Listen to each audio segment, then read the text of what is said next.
Welcome back to Daisy Asks, everybody. I am going to talk again about digital information and geofencing. Who would have thought this would be the area that I spent the most time on my channel?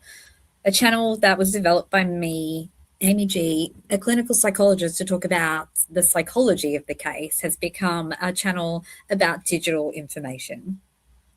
But it's necessary because as much as I think the psychology of this case is so important, I think there is such a massive, absolutely almost implausible mismatch between Richard Allen and the crime scene and what it tells us about the offender.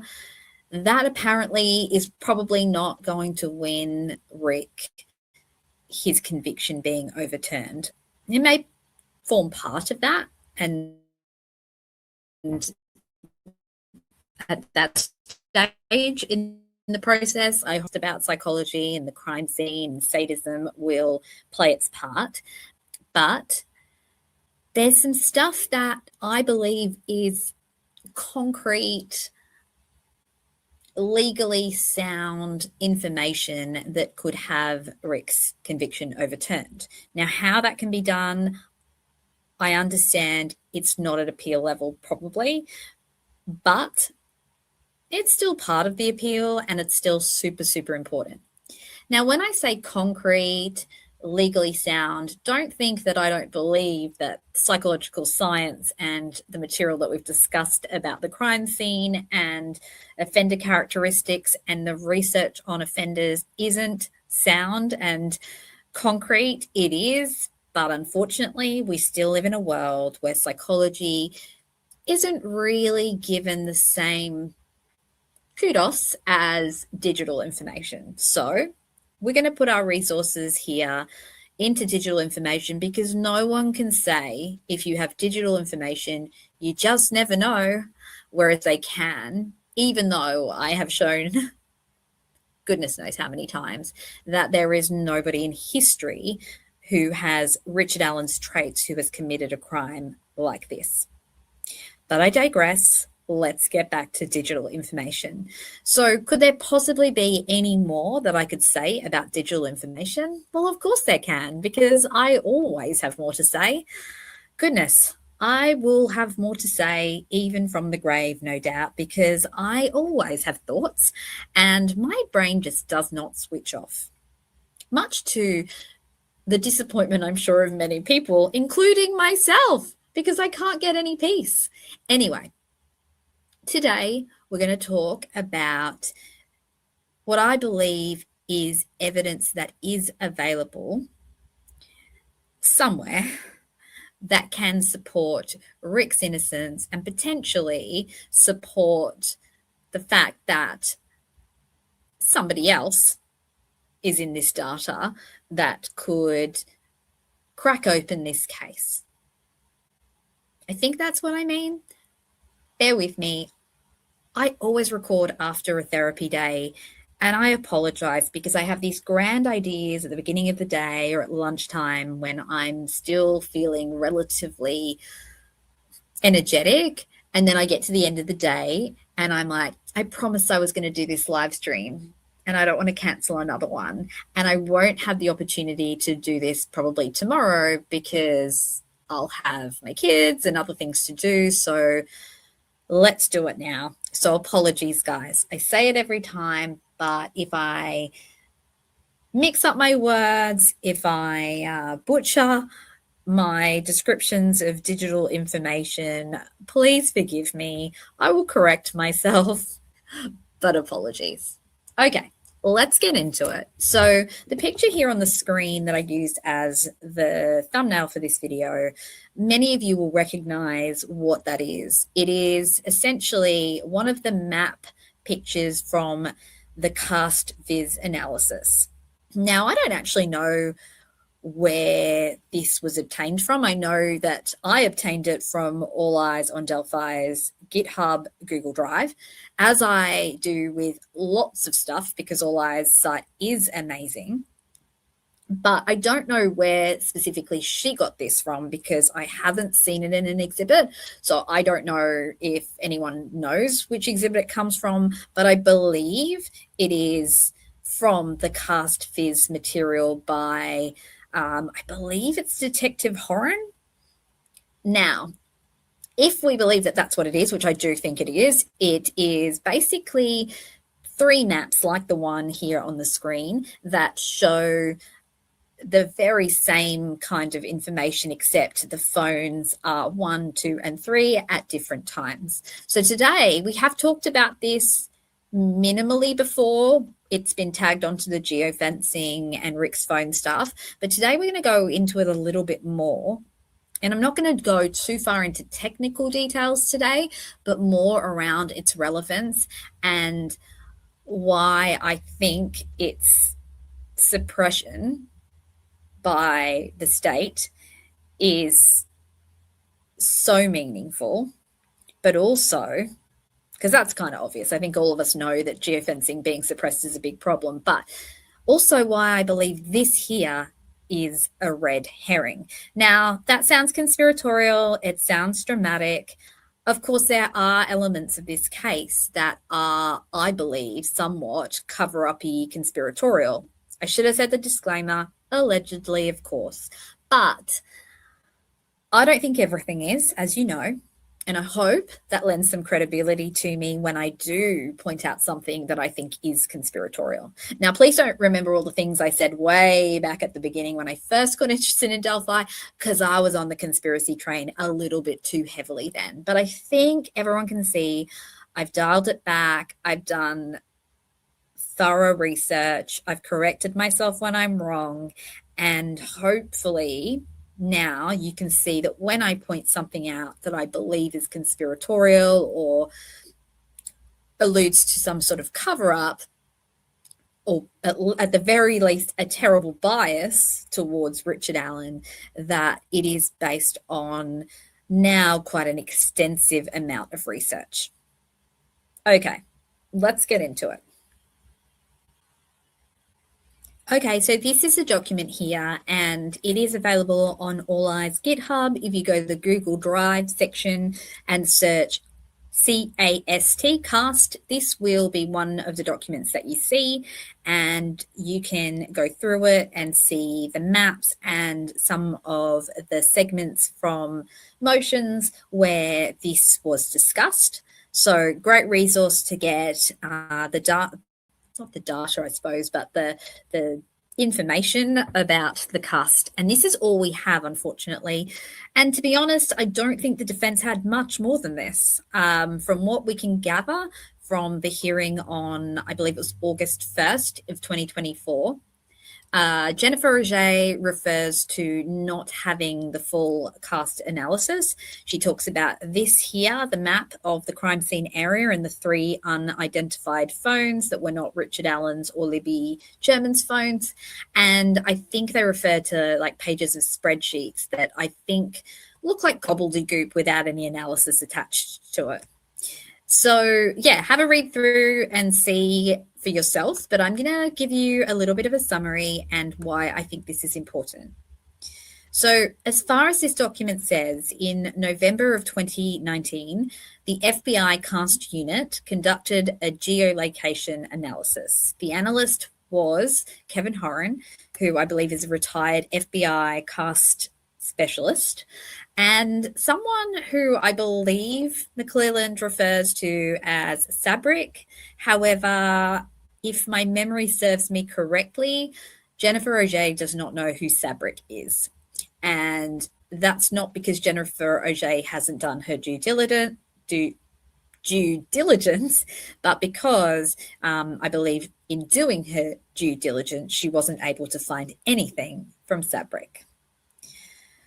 So what was done? Well, it's called Cast Viz, and I don't fully understand that, which is why I'm not going to go into the technicalities of it. What I do understand is that using the Cast Viz or cast analysis alongside geofence data and cellular provider records, tower data, CDRs. They were able to analyze the phones present at various places around the crime scene. Now, the one that we see on this document, or the three individual maps we see on this document, are relating to phones that pinged in and around the crime scene area between the times of 12:39 p.m. and 5:49 p.m. on February the 13th, 2017. Now, it says in this analysis these are phones that do not belong to Libby or Rick Allen. So I think what this means is they're not including Libby's phone in this analysis, because Libby's phone most likely would have pinged in and around that area, except that, as you all know, I do also believe that Libby's phone dies at 5:45 p.m. But I guess that's not really relevant, because this is 12:39 p.m. to 5:49 p.m. So there's no doubt that Libby's phone pinged in that area at that time. Would it have shown up in the cast analysis? I would assume so. But I guess there could be reasons why it wouldn't, to do with geofence and things like that, but I don't know. Anyway, her phone is not one of these three phones, and Rick Allen's is not one of these three phones because they've ruled him out as being one of these three phones. So these three phones belonged to other people. My understanding is they belong to other people who are not relevant to the case. And no, it's not people that the state have just deemed irrelevant. It is people who were just passers-by. And that kind of figures when you look at these maps, because basically they are showing a one ping as far as I can see. So the first one, this is really small on my screen, and it must be even smaller for you guys. Oh, wait a minute, I'm just trying to increase the size. Here we go. So the first one is 12:39.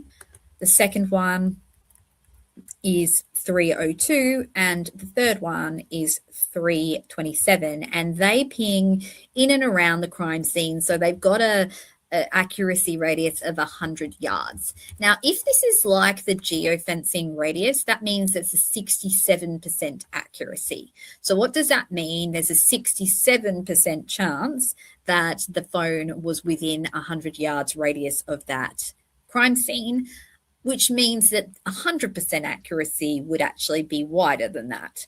Now, bearing in mind that the crime scene is in the middle of the woods in a rural area, it's likely that the accuracy could be slightly more towards the 100% larger radius, if that makes sense. So the radius would be a larger circle than we're seeing here, probably not significantly larger, but maybe a little bit outside of that. So I'm saying it's 67% chance, if this is to be analyzed the same way as, I think it was the GPS data, that basically it should still be largely in this area, but that could then coincide with someone driving past that area on, I guess, on a private drive, or it could be on the road leading to the cemetery, in the cemetery area.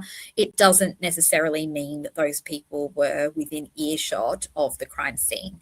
So I know those times seem incredibly suspicious, particularly the 3-ish o'clock ones, because, you know, obviously that would be a time where, unfortunately, likely things were happening at that crime scene or had just happened.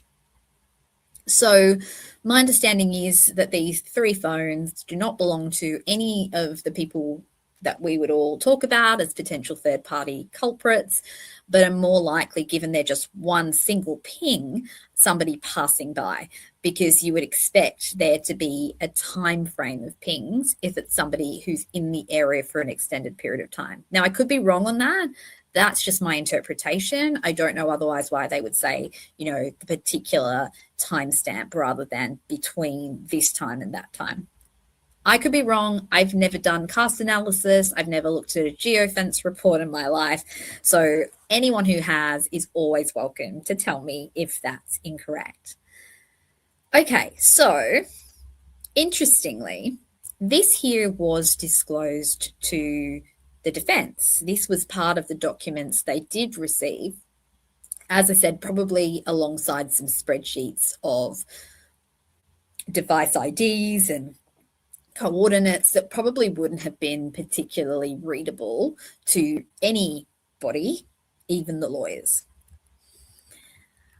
So these were provided without a narrative cast report, as far as we can hear in the hearing on August the 1st. There wasn't zone by zone maps, as in there weren't maps of other areas on the trails. There wasn't a full device list returned by the geofence.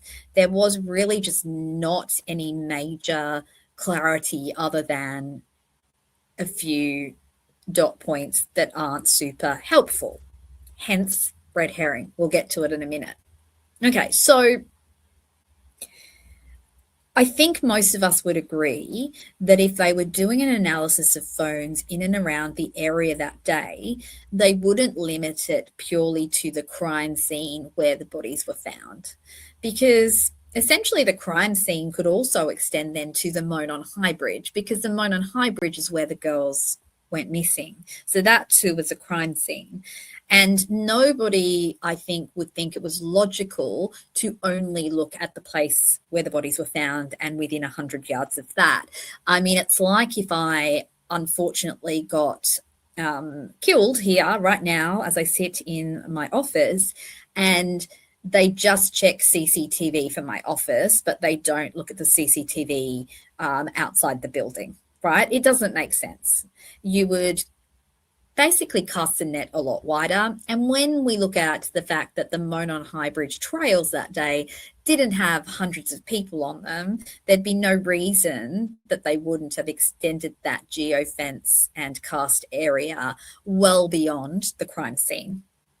So the zone by zone maps, you would expect that there's a zone that covers the Monon High Bridge, or one part of it, and then another part of it, and one that covers near the Mears. There's no doubt in my mind they would have done an analysis like that, because it's quite possible that the offender turned off their phone after they abducted the girls, or when they got out of their car at wherever they parked. So there'd be no logical reason not to look further, particularly when we're looking at an area that wouldn't have had a lot of phones. So it's not like you're kind of sifting through thousands of phones. We're sifting through, gosh, I mean, if we count the people on the trails between 12, let's say, and 2:13 when the girls are abducted, who have we got, guys? We've got Betsy Blair, that's one. We've got the 4 girls, even if each of them had a phone, that's 5. We've got Rick Allen, 6. We've got Abby and Libby, 7. We've got no one else, right? Those are the only people known. Now, there may be other people just before that and just after that, but there I've counted 7 at most. Let's give it room for error and a margin of error. You know, even if you had 20 phones, it wouldn't really be that hard to sift through, right? We're not talking about sifting through 20,000 phones or even 2,000 phones. So why do I think this is a red herring? Well, because if those 3 devices are not useful, they're not alleged suspects, they're not central to the crime, they're single limited pings, they're easy to explain away, they're not probative, they're not an evidentiary threat. So if that's the case, why is it that the state is fearing the geofencing data so much and anything to do with Kevin Horan's analysis? Because surely the state could comfortably explain or contextualize these just as I have now, even if they had very little technical explanation. Sure, would people say, well, that looks a bit sus? Yeah, but you can easily explain it away. A phone pinging once at one timestamp in that window is clearly not the perpetrator. Now, again, I could be wrong in how I'm interpreting this, but that's what I am seeing here. So that brings us to the question of why then was this not disclosed? Well, actually, that's probably not the right question. Why?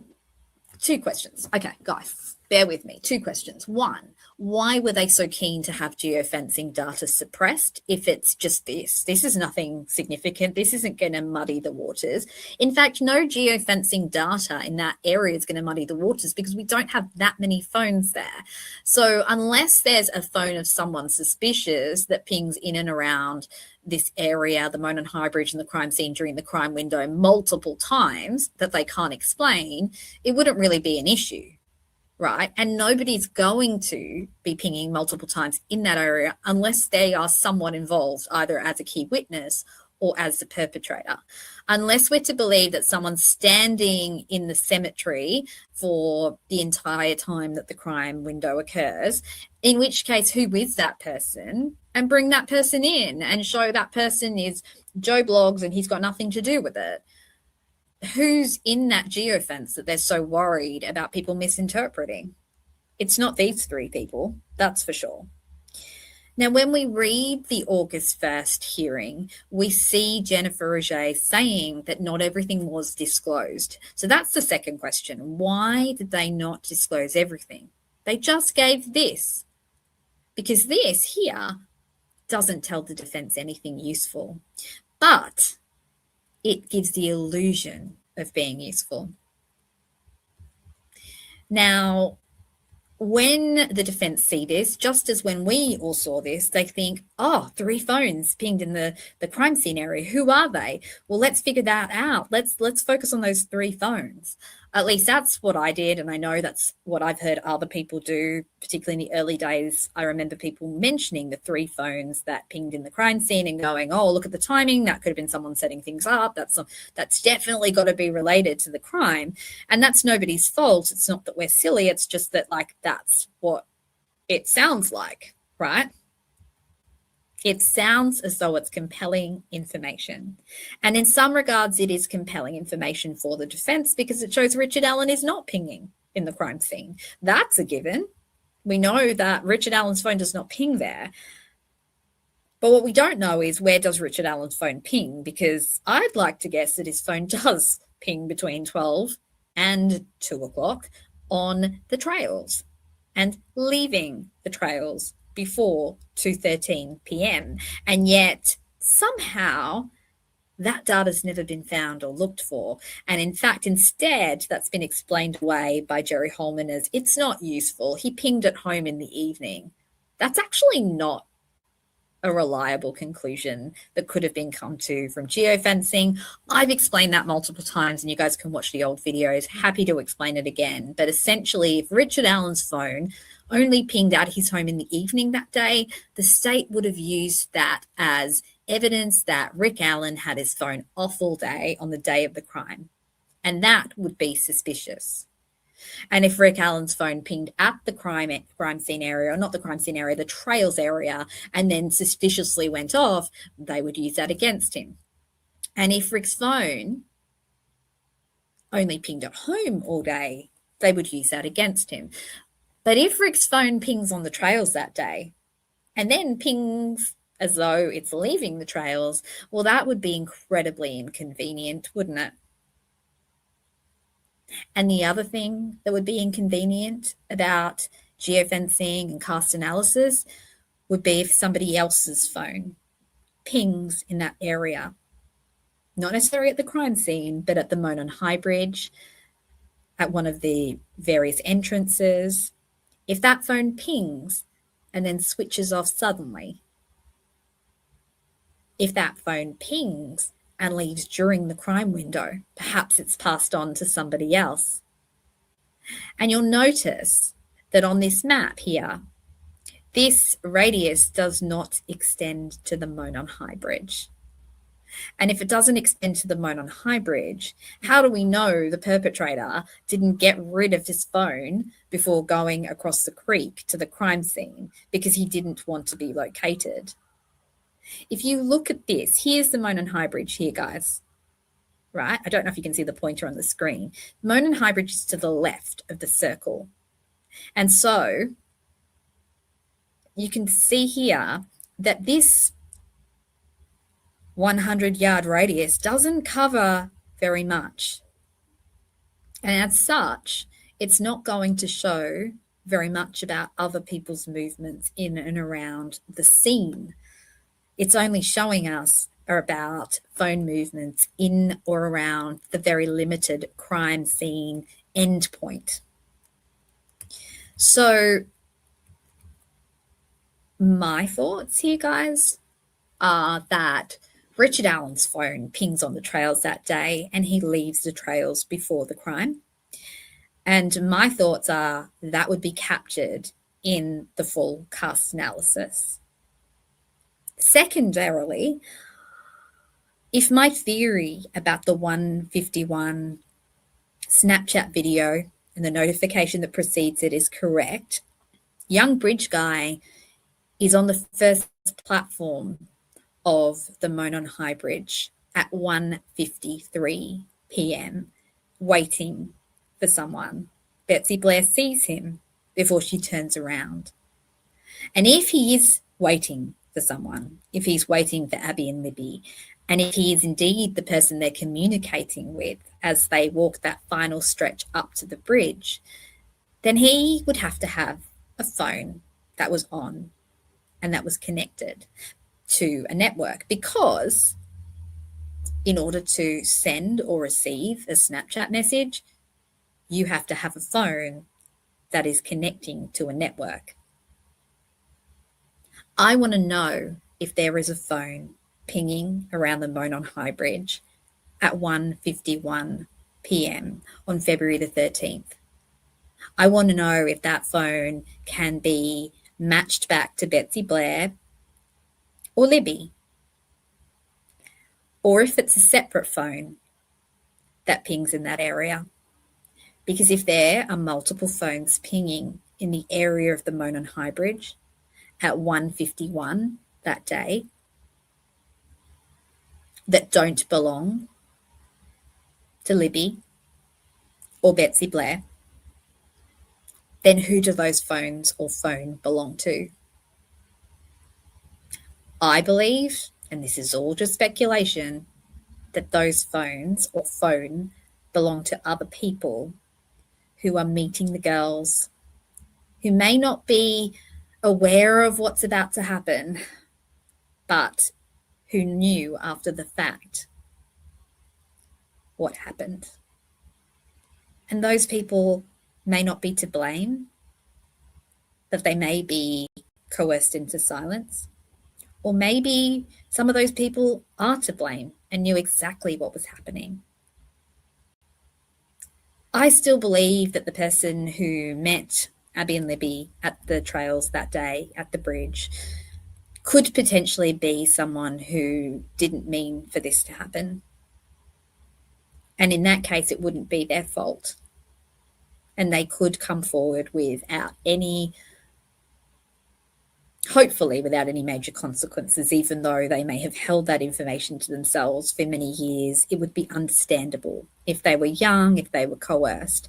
But if that person is involved, well, yeah, they're responsible. If they knew that they were luring the girls to the scene, to have this happen, then they're responsible. If they were meeting the girls at the scene and didn't realize that them meeting the girls at the scene was leading the girls into this, then they're not responsible. Anyway, that's a whole other issue. I guess the reason I say that is because if a person or people know the girls were meeting someone there, and if that person was the person they met and they didn't mean this to happen, then I hope that they can feel that they're able to come forward. And I hope that they wouldn't have any terrible repercussions, because it's not their fault if they were coerced into it. Now, that doesn't extend to the people who committed this crime. That doesn't extend to any people who deliberately and knowingly organized to meet the girls there that day and lead them to this fate. As I said, I'm kind of going off on a tangent there, going into more of a narrative, but let's go back to the hard facts here. The cast analysis by Kevin Horan is not just 3 maps with 3 unrelated phones that ping in and around the crime scene. There is far more to it than that. It's not just 6 unidentified pages of spreadsheets or whatever it is that was given to the defense. That cast analysis could not possibly, in my opinion, have not looked at phones pinging in or around other areas of the trails that day. And if I'm wrong about that, I apologize, but I just don't think that makes sense. Because if we use the CCTV analogy, when a crime occurs, people don't just look at the CCTV of that particular shop or office or home. They look at all CCTV around the area, roads leading to it, roads leading from it. And the same, I would imagine, is true when it comes to this type of cast analysis. I would love anyone who knows about this stuff in more detail than I do to come and to talk to me or to send me an email or to comment on this video. I'm always open to collaboration with other people who might know more or might have access to more information about the relevance of cast and how it would be done. So please reach out to me. Remember, my interest is always trying to advocate for Rick and Abby and Libby. It's not for anything else. And so I'm a friendly person and I'm always open to feedback and extra information that can help us clarify what really happened to those girls and to help Richard Allen to finally have his freedom back. That's all I'm going to talk about today because I know I info dump a lot. But I think this is super key. And I want everybody to realize that this isn't some hypothetical information now. This isn't some, oh, I wish they could have got that report, but it's now been too many years. The cast analysis was done. It was done by Kevin Horan. It has to exist. It can't disappear into vapor somewhere.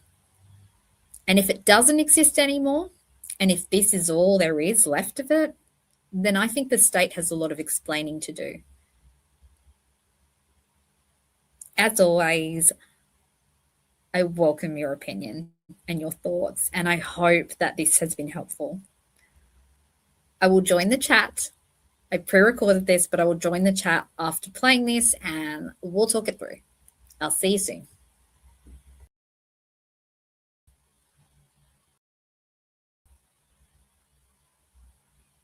Hey guys, nice to see you all. Thanks for watching and following on. I hope it made sense. A few of you guys did let me know that it did make sense, which was great. Thank you. Give me 1 sec. I'm just going to cough. Every time I'm on a live stream, I cough. I don't know what's wrong with me. Yeah, so I think key point there is I just don't think that the cast analysis would have just been isolated to the area where the bodies were found. That just doesn't make any logical sense. And yes, we can say that nothing they do makes logical sense. However, I think that it's unlikely that that is what a cast expert would do.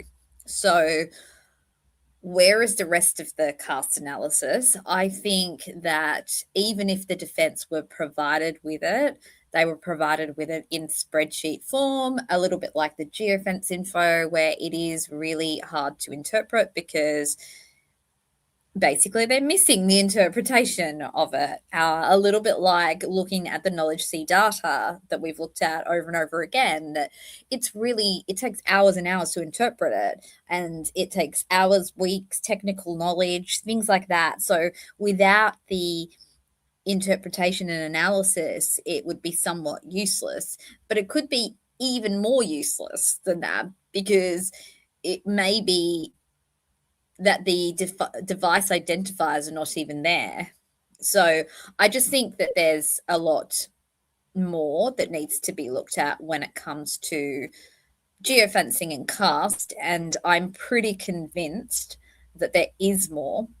And the key point I was also trying to make there was that if that is all there is, and it's really just as simple as those 3 phone pings, then why was Nicholas McClellan so desperate to have Kevin Horan's work suppressed, because he specifically mentions that in one of the motions, that that is not to be included at trial.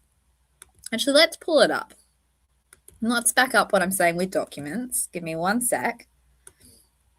If anyone's got any questions or comments about this, let me know. And I'm just going to share this on the screen so we can read it through as well.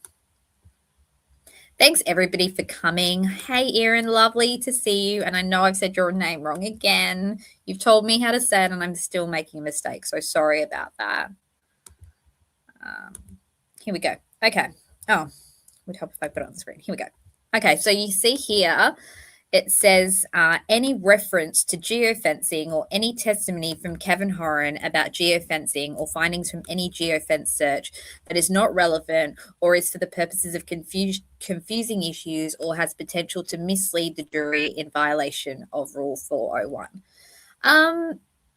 Yeah, like where on earth is the issue with what we've seen of the cast report, if that's all there is to it? Because how is it going to confuse the jury? It's quite easy to explain, right? It's easy to explain that 3 phones pinged once around that crime scene area and could be explained by people just driving past because it's only one ping. So what is it in that geofencing data that he's concerned is going to confuse people? Because there's probably only about 20 phones at most on the trails during that crime window. During that time window, not crime window.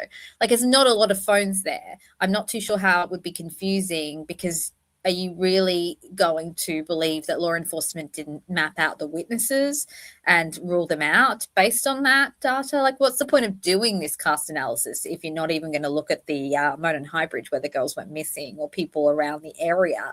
They're not going to just look at the one area. And that's why I kept using that CCTV analogy. Like, no one's going to go, oh, I didn't see the offender on the CCTV going into the room where Amy was murdered, but I didn't worry about looking at the one at the front of the building just in case. I mean, it's just silly, right? And I'm not usually super indignant about everything and saying how ridiculous, but to me, this is not just a tiny bit ridiculous. This is really ridiculous, right? Like, there's no way that they would not have looked at areas around the trails. It's just silly, right? So I think that we can all agree that it is absolutely what Lucy's saying right now. Let's pop your comment on the screen. That it's so confusing for the jury that there was a phone that pinged in and around that area. Like, are we suggesting that the jury don't understand basic English? Of course not. That's ridiculous. But it's not confusing for the jury when we talk about a matching of a bullet from fired through a gun to an unspent round. Like, that's not confusing. No. We can put up PowerPoints and explanations about all the weird science that was done that doesn't actually align with validated studies, but that's not confusing. No. That's not confusing. What is confusing, though, is something that tells us a accuracy kind of window for pings of data. In fact, it'd make the whole timeline far less confusing if we had the cast analysis. No? Like, I'm pretty sure that if every individual in here right now had the cast analysis of phone pings, we'd be able to, like, figure out based on witness testimonies who might be who, and it would actually clear up so much. Yeah, it's just exhausting, right? It's kind of the same as how, like, we found out after the fact that they had the Hoosier Harvest store and car information about all of the different witnesses that arrived through the Mears entrance that day, and yet they failed to give that early enough for us to really figure out a timeline. Now, I guess they don't have to give the information to you or me. I get that, but it just feels as though they just don't want to use information that doesn't fit the narrative, right? So this cast data is so important. It's not just something minor. and it's something that is still available. There is no way that anybody could have got rid of this or doctored it in full. I'm pretty sure that Kevin Horan, who was an FBI agent who specialized in this, is not going to say, oh, yes, I deleted everything and I just left this one map. I mean, hopefully not, right? So anyway, that's my theory. I think that this could very well open up a lot for the case. How do they do that legally? I don't know. I mean, Gull obviously sided with McClelland on this and said it was too confusing too.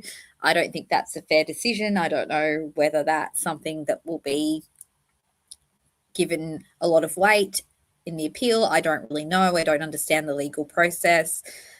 But hopefully, at some point, somebody gets their hands on the cast analysis and shows once and for all that Rick left the trails before the murders, and once and for all if there was somebody else meeting the girls there that day.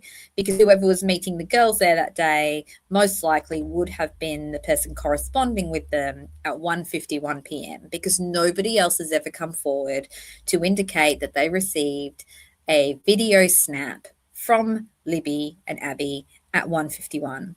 And I don't care what anyone says about it being Bree Wilbur. Bree Wilbur said that she and Libby chatted on Snapchat when Libby responded to one of her photos. She didn't say she received a video coming in from Libby.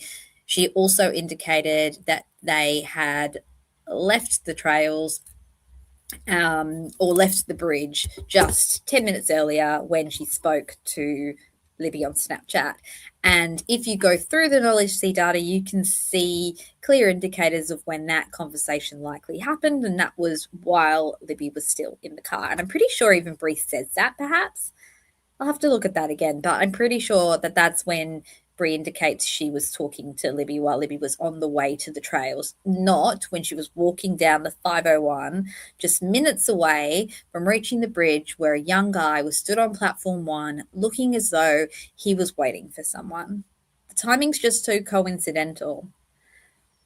I think, and this is all theoretical, but I think that if we saw that cast data, that we're probably going to see that there is somebody, an unknown phone, around the area of the north side of the Monon High Bridge at 1:51, before that and after that, who is meeting the girls. I wanted to show you guys Knowledge C one more time as well. I say one more time. I'm sure there'll be many, many more times because I want to really reiterate this 1:51 finding because I think it's not even just a little thing. It's actually really, really big. So let me pull up the Knowledge C data.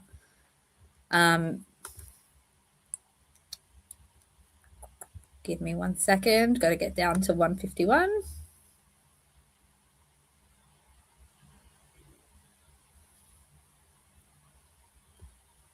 Okay. Now I'm going to make this full screen because it's already hard enough to read, but let's make it full screen so it's a little bit easier. Okay, so going back to this, what am I talking about with 1:51? Well, the girls get out of the car at 1:48-ish because that's when they unplug the phone. Now, I know there are still stories going around about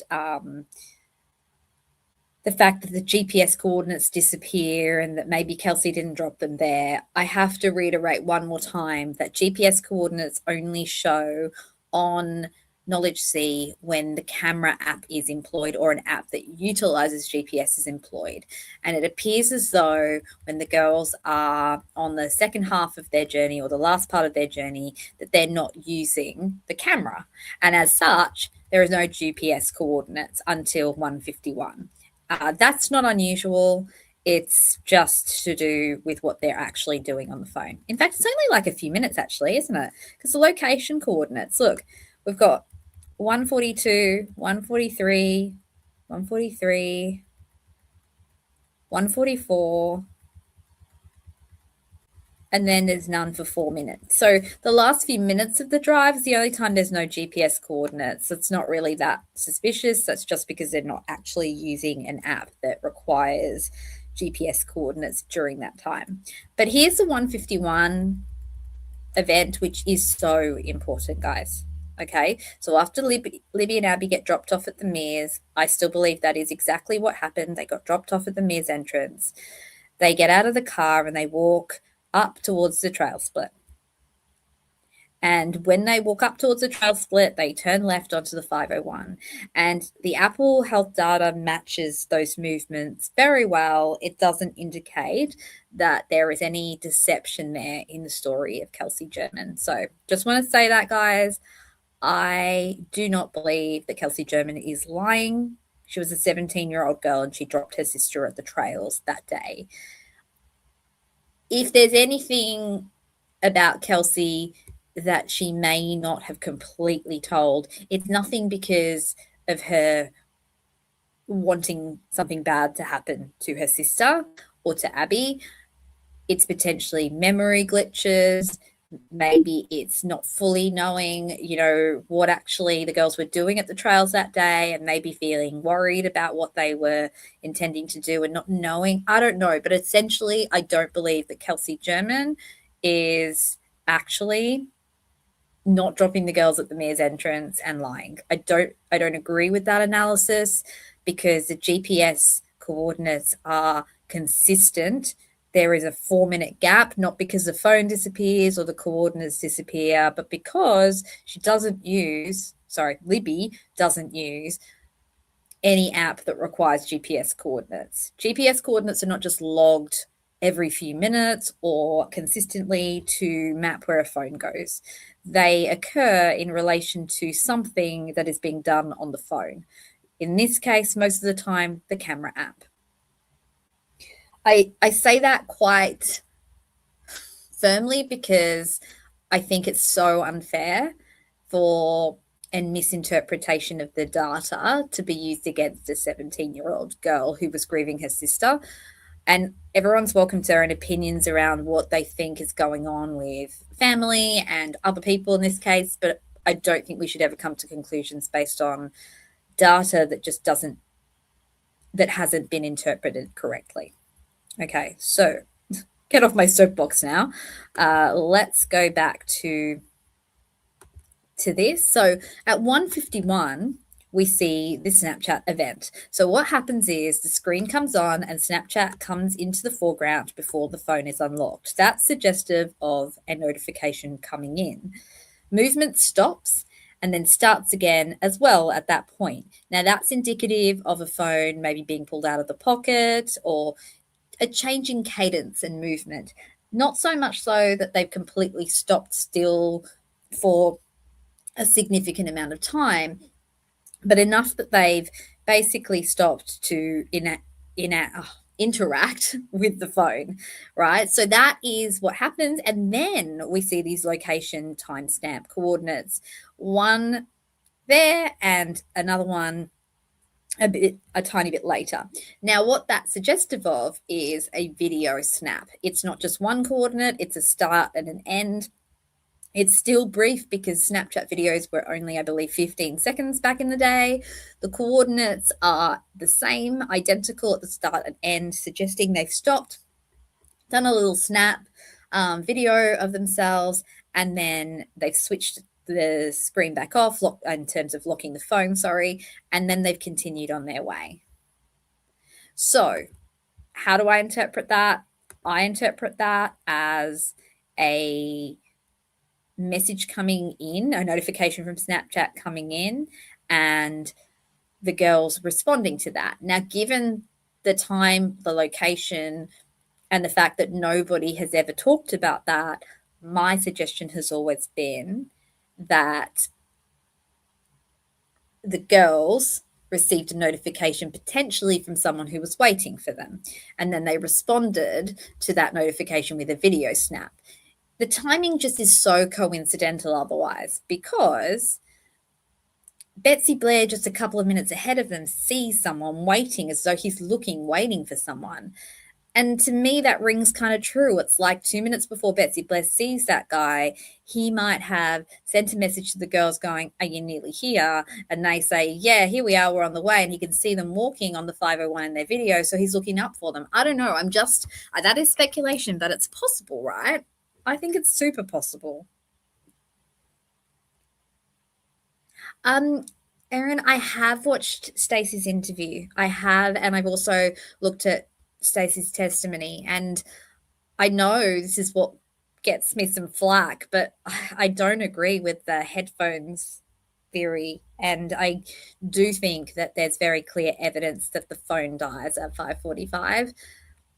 And that's based on Apple research I've done on Apple and iPhones that were using iOS 10. So iOS 11 onwards, audio output route change equals 1 did mean headphones. But Libby's phone was operating on iOS 10.2.1. And in 10.2.1, the audio output route change could indicate multiple different things. It wasn't 1 equals headphones. In fact, when you look at the data in sequence, you see the audio output route change at 5:45, I think it is actually really indicative of a whole end sequence of the phone that shuts down due to the battery failing, as opposed to the phone being powered off or someone putting headphones in or out.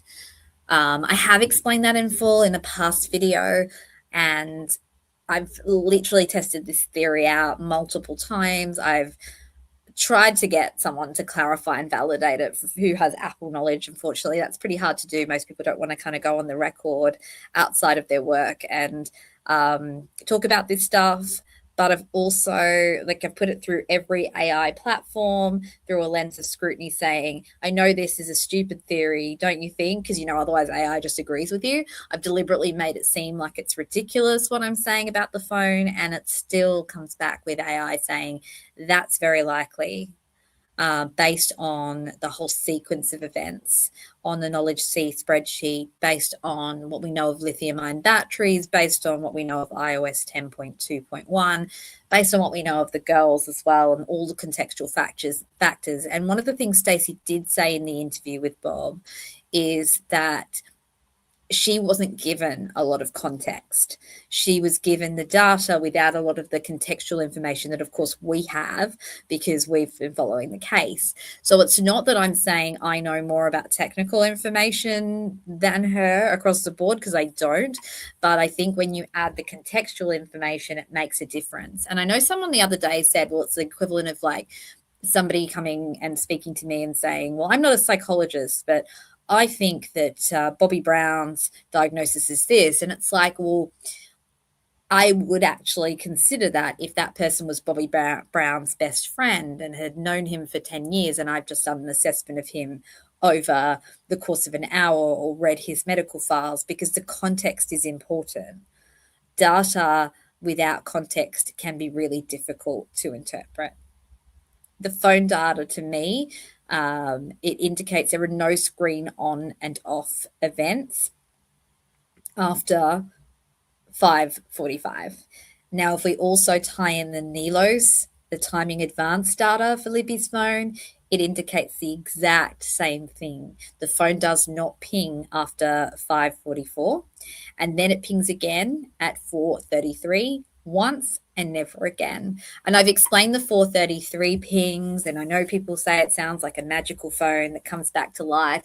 This is to do with lithium ion instability as opposed to complete battery death.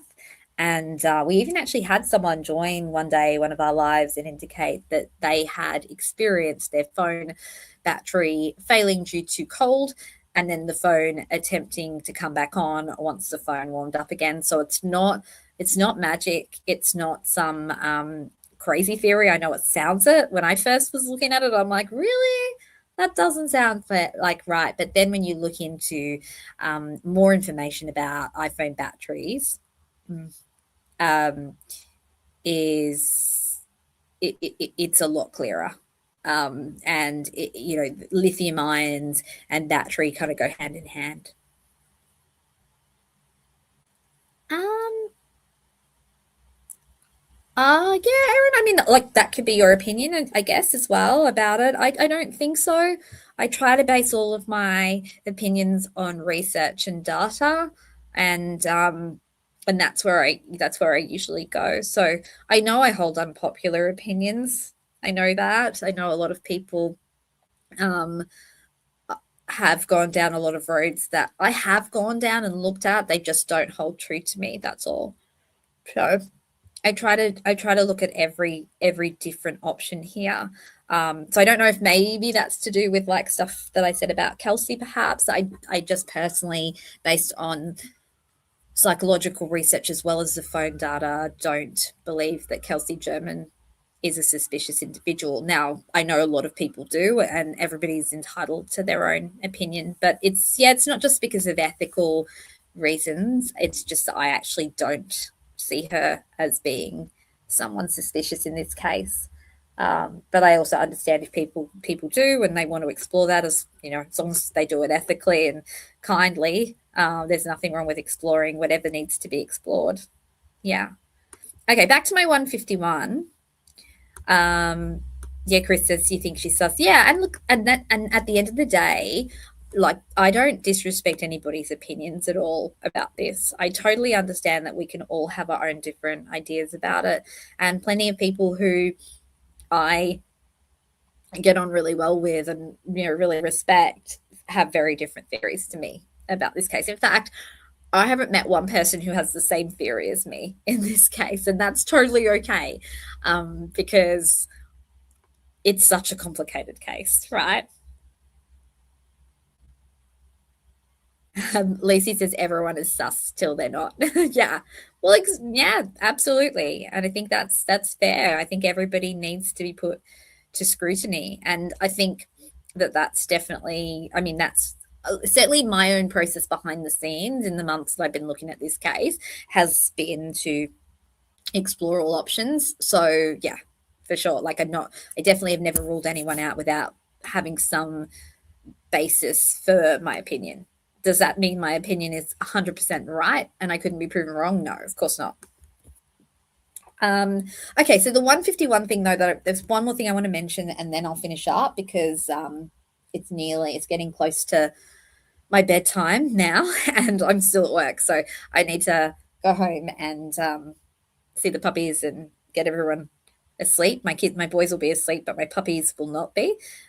So 151, the other thing that I wanted to say that was important is if we look at where the girls are actually located at 151, and I don't have the map up and I'm a bit too tired to go and get it right, like to get it up on the screen now. But if you plot these, oh, you know what, I should do it, shouldn't I? Because it's going to make it easier if I do. Give me a second. I hope that explains like some of my views, guys, as well. Like I totally understand that everybody has different opinions, and I only correct opinions that I feel just do not are not matched by the facts, particularly if those opinions are harmful. Because I think it's not fair to put someone like we've seen with Rick. It's not fair for Rick to be put where he is. Based on false evidence, right? And that's all I'm saying. So if the evidence that someone's using to suggest anybody is guilty of this crime is faulty, I'm going to, if I can see that that's not true, I probably would point it out, but particularly when it's about anyone who I do believe is somewhat vulnerable in the case too. Okay, let me come back to this data. Here we go. Okay, guys, I've got my Google Earth up. I don't really like Google Earth. It's great, but I'm not good with it. That's why I wasn't going to do it, but I will do it. So share this tab instead. So with the 151, that's around here. That's where they're doing the Snapchat, which I believe is a Snapchat video.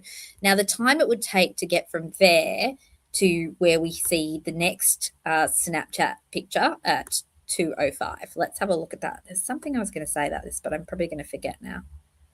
Okay, anyway, let's just look at it. Okay, so there to there is about, how does it do that? There we go, 400 meters. Okay, how long does it take to walk 400 meters? For me, it probably takes about 5 minutes max, right? So it takes them 10 minutes. Now, that's not suspicious. I'm not saying that's suspicious in the sense of saying, well, if it takes them 10 minutes, then there's a problem with the data. Or what I'm saying is that it seems like they're taking longer to get there. And my hypothesis for this, when we go back to the knowledge C data, which I'm juggling too many screens today, guys, is when you see this after the 151, it seems like there's a stretch of them walking for 7 minutes. And then there's this screen on, screen off, screen on, screen off, which is consistent with maybe the phone being held in a hand. It's moving, it's jolting around a little bit because you know how your phone kind of screen goes on if you tilt it. And then we've got movement stopped, movement started again at 2. So that's about 9 minutes later. That's still a long time, isn't it, between for the last sort of little bit of time. But my suggestion there is that maybe this is them meeting someone, because if someone was waiting for them on the first platform of the bridge, if they were meeting that person, they might hug that person, they greet them, they talk to them before they actually start walking across the bridge. It's a possibility. Anyway, not sure right now. I'm just looking at this. I'm like, 9 minutes is still also a long time to walk as well. So who knows? But it's just something I wanted to mention as well. If you look at that data between the 151 and the next known Snapchat image, to me, it's suggestive of potentially them taking quite a bit longer to get to that next point. And what that suggests to me is that something else is going on in that time frame, and whether that's greeting someone, having a chat, whether that's I don't know, Abby not wanting to get onto the bridge because she's scared. I mean, it could be that too, or it could be Libby convincing her to go. Who knows? But I think, again, if we look at this as a potential idea, the only thing that's going to confirm that, though, is if somebody actually says they were there, and or if there's some cast data, as I was saying earlier in the video, that can support that. I'm fading now, guys. I just want to see what Erin said. You also hold unpopular opinions. Problem is I consistently follow the scientific principle of trying to disprove my hypotheses, and it keeps failing. Yeah, and I think that's the best thing to do, is to use the scientific principles to attempt to disprove 100%. That's actually literally what I've done with some of my theories, for sure. So yeah, I literally find myself consistently, what I'll do is I'll log out of my AI platforms, or I'll go to another AI platform, and I will literally put the theory I have in there and say, isn't this theory silly? Or I will put like a transcript from my YouTube up and be like, this doesn't make sense, to really test out the AI platforms, because I think that is one way that I can kind of gauge a little bit. It's obviously not the only way, but AI is often the quickest way to get a little bit of a review of your ideas. Hey, CA, I haven't actually updated the... Oh, wait a minute. I'm reading this wrong. Let me pop your comment up on the screen. You were saying, do I have a video on my page that tells my theory? So the problem is, so I've done lots of videos that tell bits of the theory. I don't have a full theory of the actual offender. I mean, I have a general theory of who I think, or how I think it went down. I don't know the exact person. I've got ideas of the people, but I don't tend to go into a lot of detail about that for 2 reasons. One, I don't know the exact people, and 2, because I want to be really cautious, because at the end of the day, I don't want to have accusations of people who, who haven't been arrested or found guilty of this. So I speculate about what I think could have happened in more general terms, and I think a lot of people could probably read between the lines of some of the potential people that could be related to that, based on defense filings and evidence that we have in this case. So I'm probably more vocal on who I don't think it is. In terms of my theory around what's gone wrong in the investigation and why I think Rick is not guilty, I've definitely talked about that across multiple videos. So lots of different theories, CA, sorry, I suppose. Like, so I've got my theories around the phone data. I've got my theories around Richard Allen, who absolutely I do not think is the perpetrator of this crime. I've got my theories around the girls and the bridge guy video. It's just such a big web, right?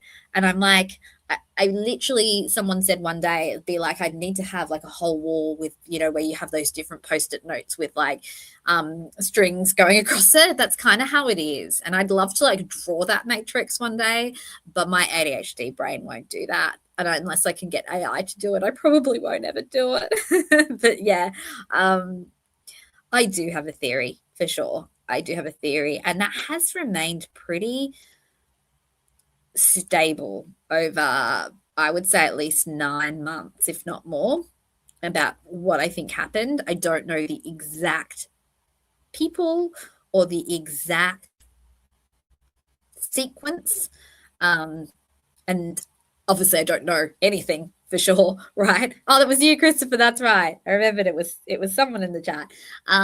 Yeah, obviously I don't know for sure anything, but I feel pretty clear on my theory of approximately who and what happened, and approximately who and why Richard Allen was wrongfully convicted of this crime.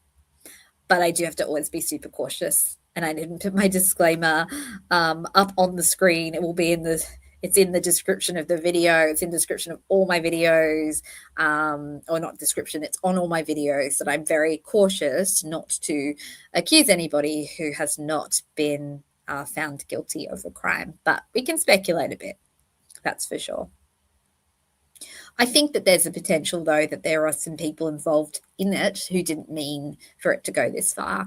And I just hope that if there are any of those people out there, that they will feel at some point confident enough to come forward and tell what they know. That's my hope. Lisa, what percentage is AI? Not much, Lisa. My theory, so my initial theory was completely based on my psychological kind of analysis of Rick, and then of the actual crime. AI just informs the technical knowledge, or confirms or disconfirms, I suppose, some of the propositions, I suppose, I make in that. So I use AI as a research partner. So AI basically answers the questions that I don't know. Like, so for example, I go, so yeah, I guess in this context, here's some examples of how I've used it. So I will go to AI and I will go, I think that the sticks, for example, I'll use this example. I'll go, I think the sticks could potentially be in positions that are holding the body in place. What do you think, AI? And I'll put the picture in and I'll say that. And usually AI is agreeable, let's be honest. And it will come back and be like, that's a great idea. And I'll be like, okay, yeah. But why do you think that? Why do I think that? And I'll kind of go back and forth, and like almost like it's a dialogue. I literally always have a dialogue. Same with Knowledge C. I would put Knowledge C data through AI and I'll go, okay, I'm thinking that I'm seeing a pattern here. Are you noticing that? What do you know about that? And then AI will come back. But get this, guys, I tell AI off all the time. So I get accused of blasting people on here when I don't blast anyone, but I do blast AI. The one person I don't hold back on, because it doesn't have human feelings. So I'll be like, you're wrong. Nope. No. Don't make it up. I'm trying to trust you here, and you are not listening to me. I literally get so cranky with it all the time.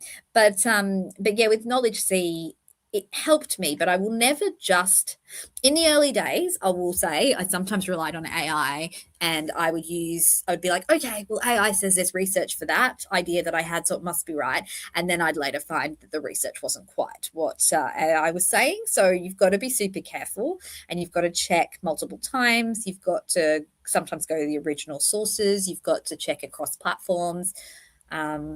So I've literally been to like the original resources and like knowledge C websites of people who talk about knowledge C to just double check, because sometimes AI absolutely makes up its own stuff. Well, Christopher, if you disagree, I'm going to blast you. I'm only joking, Christopher. You're allowed to disagree with my sticks theory. I mean, I'm totally joking, guys. I was being a parody of myself there. Look, I'm pretty like solid with it. I do believe that the sticks form of like serve a functional purpose, but I'm also not averse to saying that they could also serve a symbolic purpose, because realistically, if we're looking at some of the ideology perhaps behind the symbolism at the crime scene, that nature, sticks, um, water, the trees, all of that is part of symbolic ideology. So, could the sticks be part of it? Totally. Could the sticks also be functional? Totally. Could it be both? Totally. I definitely think, though, that the sticks at least partially serve a function, because those bodies would not have fallen into tarot poses and just remained there without something holding them there until rigor set in. And rigor mortis, gosh, the fact that I'm even talking about this in just this everyday casual tone, guys, like sometimes I catch myself and I'm like, it becomes so detached from what I'm talking about. And I just want to acknowledge that. And I know that's just a human thing to do, but Abby and Libby, they are at the heart of all of this. And like, yeah, I hate that I'm talking about their bodies, but I also know that it's necessary if we are going to understand the crime.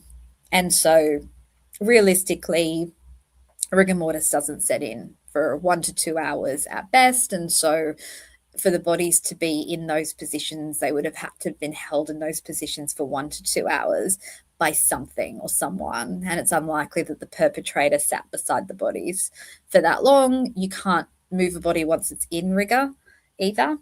So yeah,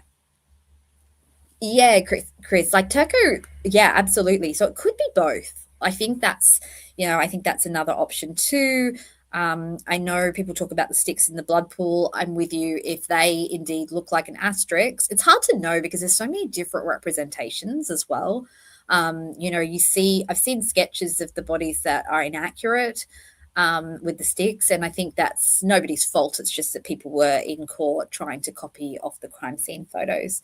But yeah, I think realistically, yeah, it's hard to be 100% sure. I mean, some of us have seen maybe one angle of a crime scene photo. Some of us have seen only sketches. Some have seen both, but all of them look a little bit different. Um, yeah.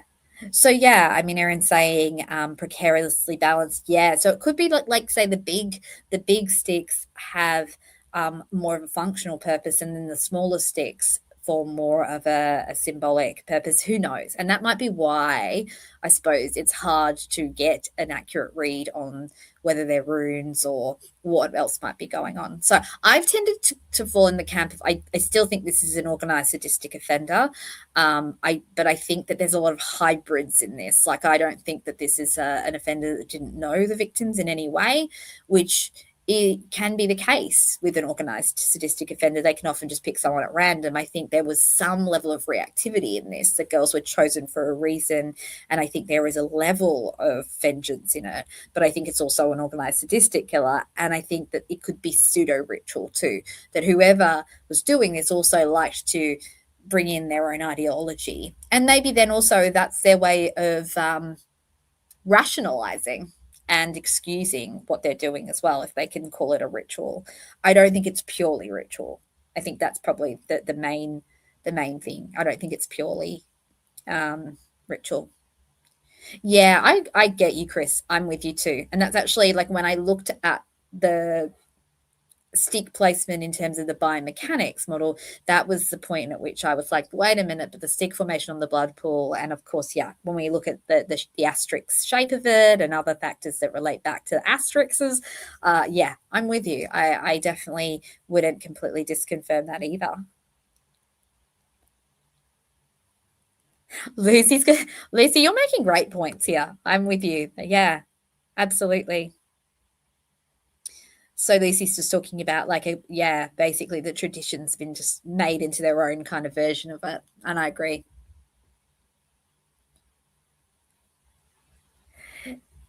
Yeah, Erin, it's interesting, isn't it, when you think about that, the liberty and the Statue of Liberty kind of posing too. Yeah, it's very possible. Erin, I just saw when I put you on the screen, I actually saw your full picture. That's a lovely little one that you've got in your picture with you. I'd never noticed that before. I'd seen your beautiful face, but it's beautiful. Yeah, Kelly, there are so many theories, and I don't think any theory is completely out. Um, I think some theories just, well, when I say I don't think any theory is totally out, well, of course, there are some theories that just do not have any backing at all. Like there would be no um, technical, logical, factual, research based backing. I don't think any of the people in here who are talking now and the theories that are coming up here now fit in that category, though, guys. So it's more when people are absolutely misreading technical data or misreading psychological research. Those are the theories that I tend to be like, sorry, but I can't buy into them. So yes, the theory that Rick Allen is the offender is one of them. And I know lots of people who watch and subscribe think Rick's guilty. And it's not that I'm saying they're not allowed to have their view, but I just, as I've said so many times, the likelihood of Rick being the offender of the type of crime we're seeing here is as close to nil as you can get. There is no known offender. And I know they will say, well, no known offender. Maybe there's an unknown offender, perhaps, but that's the same as my suggestion that my dogs speak French. There's no known dog that speaks French, but you don't know. You haven't met my dogs, right? Like, I know that sounds absurd, but essentially that's what we refer to as base rates in statistics. So it's been so nice chatting with you guys today. All of you guys are amazing, and I've really, really enjoyed chatting with you all. I think you guys have such amazing knowledge and insights, and I love that everybody here is always so respectful, and I really appreciate each and every one of you. I know I speak with a lot of conviction about certain aspects. I get super excited. That's probably mainly the reason. Excitability can sometimes come across as overconfidence. I hope it didn't. I do try to back up my reasoning, and I will continue to evolve and continue to consider other people's ideas and theories too, unless you are saying something that is factually incorrect. And as I said, nobody in here is doing that. So really appreciate speaking to all of you. Oh, your lovely little 20 now. Oh my goodness.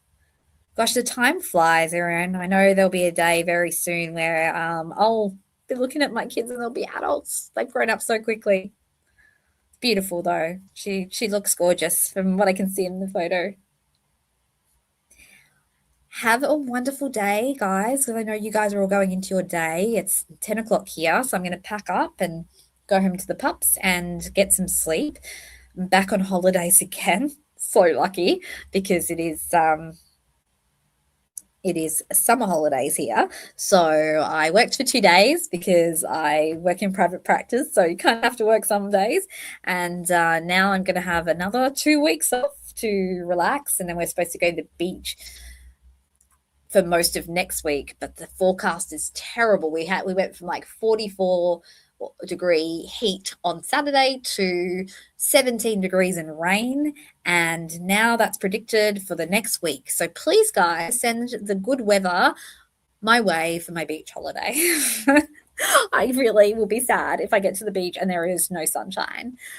Thanks, everybody. Like I said, appreciate each and every one of you. Let me know your thoughts. Anyone on the replay, if anyone knows about cast or geofencing and I'm completely butchering it, let me know. Let's talk again soon. Bye.